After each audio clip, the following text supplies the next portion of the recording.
अपनी ही सरकार के खिलाफ बयानों से सुर्खियों में रहने वाले सुधाकर सिंह को कृषि मंत्री पद से हटना पड़ा। पहले पूर्व कृषि मंत्री अधिकारियों को घूसखोर बताकर सिस्टम की कलई खोल रहे थे, लेकिन अब वो सरकार में बैठे उन लोगों को चुनौती दे रहे हैं जो व्यवस्था के खिलाफ तो हैं लेकिन मौन हैं।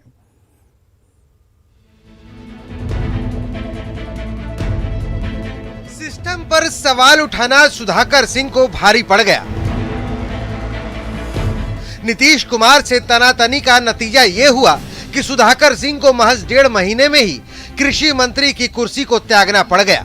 लेकिन मंत्री पद से हटते ही सुधाकर सिंह ने बता दिया कि व्यवस्था के खिलाफ उन्होंने बगावत का बिगुल क्यों फूका और उन्हें क्यों मंत्री पद से इस्तीफा देना पड़ गया।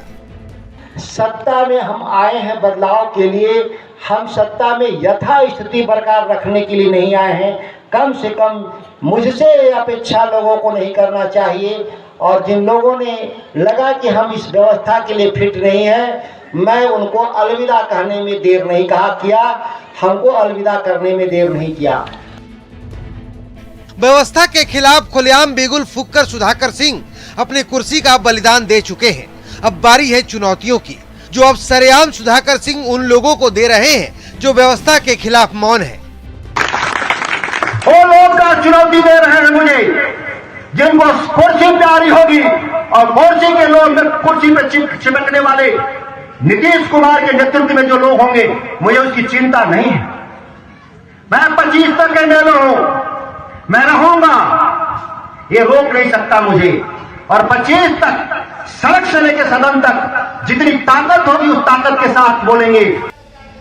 दरअसल सुधाकर सिंह लगातार सिस्टम के खिलाफ आवाज उठा रहे थे, अधिकारियों को घुसखोर बता रहे थे और कृषि रोड मैप पर प्रहार कर रहे थे। लिहाजा रविवार को उन्हें इस्तीफा सौंपना पड़ा। माना जा रहा है कि नीतीश कुमार से तनातनी ही सुधाकर के त्याग पत्र का कारण बन गया।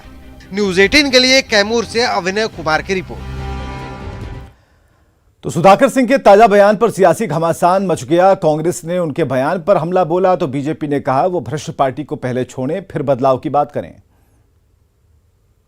पार्टी के सरगना स्वयं भ्रष्टाचार में लिप्त माननीय लालू प्रसाद यादव जी, जो स्वयं यात्राओं जेल का इतना कर लिए हैं और आने वाली स्थितियां में पूरा का पूरा दिखाई दे रहे हैं कि जिस पार्टी से वो पार्टी भ्रष्टाचार में लिप्त पार्टी है, तो शायद उनको वहाँ सूट ना कर रहा हो, वहाँ स्वयं का ना रहा हो। तो आज कुछ भी कहें, ये अपने आप में बिहार की जनता समझती है कि केवल इस्तीफा देने से मात्र नहीं है, जो जड़ की समाप्ति का जो आयाम है वो पूरा निश्चित तौर पर कभी होगा ही नहीं, क्योंकि जड़ ही भ्रष्टाचार से लिप्त होते हुए प्रारंभ होने वाली वो पार्टी है आरजेडी। इसलिए जो भी दिए हैं, जो भी परिणाम करने का काम करे, उसका कोई असर बिहार की जनता पर नहीं पड़ रहा है। क्या नेक इरादे नेक प्रयासों से सफल होते हैं, इस तरह से नहीं सफल होते। एकदम चीप पब्लिसिटी स्टंट कर रहे थे आप, वरना ये मानने में किसी को इनकार नहीं है कि विभागों में लाल फीताशाही है, भ्रष्टाचार है। लेकिन भ्रष्टाचार को खत्म करने के जो तरीके आप बता रहे थे, वो तरीके तालिबानी हैं, हिंदुस्तानी नहीं है। मैं तो एक कदम आगे निकल के कहना चाहता हूं कि अगर वो सत्ता में परिवर्तन के लिए इस्तीफा किया है तो तेजस्वी यादव जी को एक कदम आगे निकल के इस्तीफा करना चाहिए, किसानों के हित में। ये बिहार जय जयकार उनका करेगा और भ्रष्टाचार के खिलाफ में वो समझौता नहीं करते हैं, जीरो टॉलरेंस दिखाते हैं। यह बात पूर्ण तौर पे साबित करने में सहायक होगा।